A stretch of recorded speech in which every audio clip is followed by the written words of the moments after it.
investigation according to the April 2016 assessment to determine whether the U.S.-based anarchists might start committing terrorist bombings, possibly at the Republican and Democratic conventions that summer. Do you buy this report? Does this jive with what you know during your time there? Yeah, it sounds just like what I used to do when I was active duty. Investigations and assessment. That's exactly what DHS was founded to do, Department of Homeland Security. The disconnect comes in transmitting that information to the state and local level.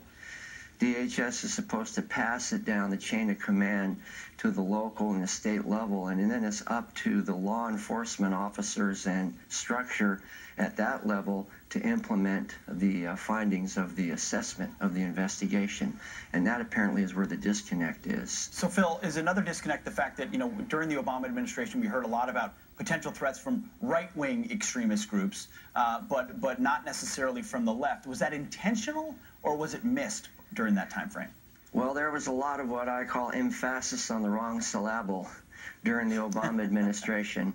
And that's why I called the book See Something, Say Nothing. That was happening quite a bit. DHS personnel like myself, we were doing our job. And we were putting the information together and passing it through the chain of command.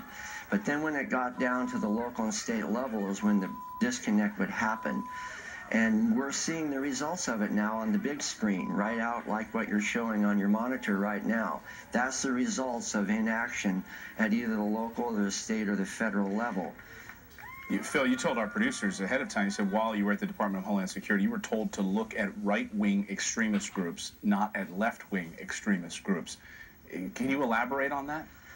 Well, my particular focus was Islam and Islamic groups, and I didn't spend a lot of time, but we were told that the emerging threat was right-wing extremists. You might recall a year or two ago there was a big emphasis on that. Right. But very little was said Who told about you that? the left wing. Who told you to do that? Well, they come down through memos. At the time, Jeh Johnson, and then before him was Janet Napolitano. They send memos down through, internal memos. We read them in our email, and we basically either in what we call musters, where the whole team gets together and we have a briefing in the morning. And these kind of directives and policies are passed down the chain of command till they hit the local level. Like I worked at the Atlanta airport. And so we would have these morning musters, and we would get the directives and from on high, from the chain of command, and implement them or be affected by them. And it was a gradual, incremental thing that happened over time. That's how the bureaucracy works. A quick last question. You said you worked on Islam. Was radical Islamic terrorism downplayed? Were you intentionally told not to use that or not focus on that?